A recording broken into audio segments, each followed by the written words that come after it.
The WNBA just suffered a crushing blow. Caitlin Clark, the league's brightest star, the face of its future, the player who packed arenas coast to coast, is out for the season. And while injuries are part of the game, this one feels different. This wasn't just about bad luck or an awkward landing. No, this was the result of something much darker. Unchecked physical targeting, league mismanagement, and a toxic rivalry that spiraled out of control. The league now finds itself in crisis. Ticket sales are plummeting, viewership is dropping, sponsors are questioning their investments, and fans, they're furious. But how did we get here? Let's break it down. From the very start of Clark's second season, warning signs were flashing. A quad strain in May, groin problems in June, a bone bruise in August.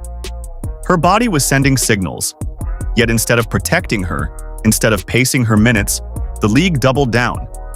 She was paraded out as the main attraction every single night, whether she was fully healthy or not. And who was at the center of the chaos on the court? Angel Reese. A talented player, yes, but one who leaned hard into the role of Clark's rival. The battles were physical and often far beyond the line of normal competition. Shoves, grabs, hard fouls. Clips went viral showing Clark hammered on screens or pulled off balance, while Reese celebrated the intensity like it was part of the show. To fans, it didn't look like rivalry. It looked like harassment.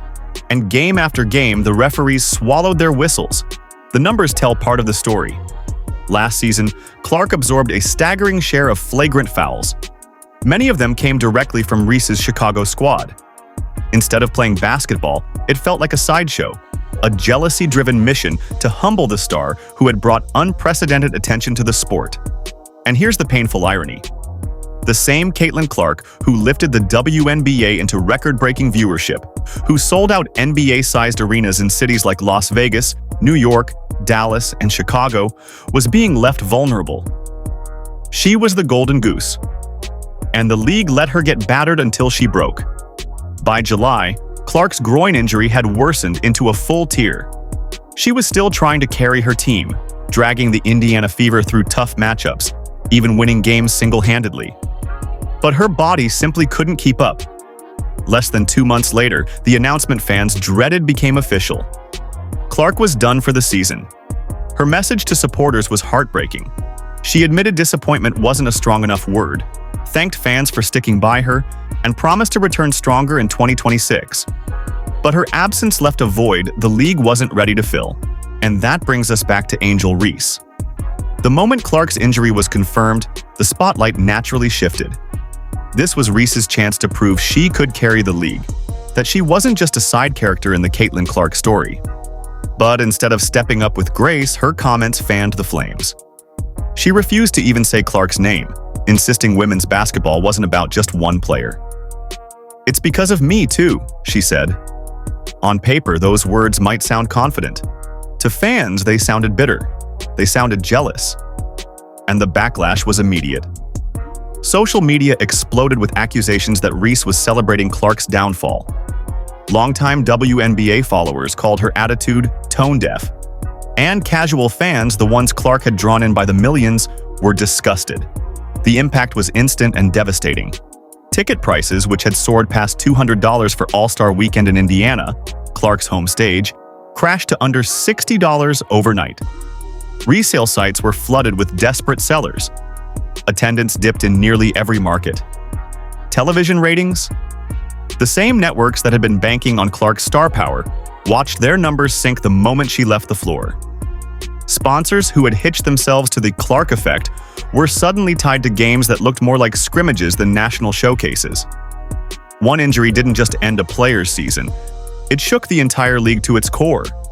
And yet, fans aren't only blaming the injury, they're blaming the culture.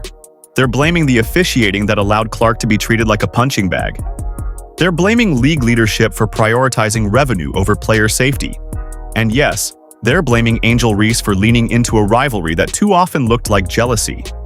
Some fans are even organizing boycotts, vowing to leave playoff arenas half-empty as a statement against what they see as hypocrisy. After all, the WNBA had no problem celebrating record jersey sales and ticket sellouts thanks to Clark. But when it came to protecting her, they looked the other way. Caitlin Clark's absence leaves a vacuum. Kelsey Mitchell, Aaliyah Boston, Lexi Hull, and others are fighting to keep Indiana's season alive. But without Clark, the energy is different. The spark is missing.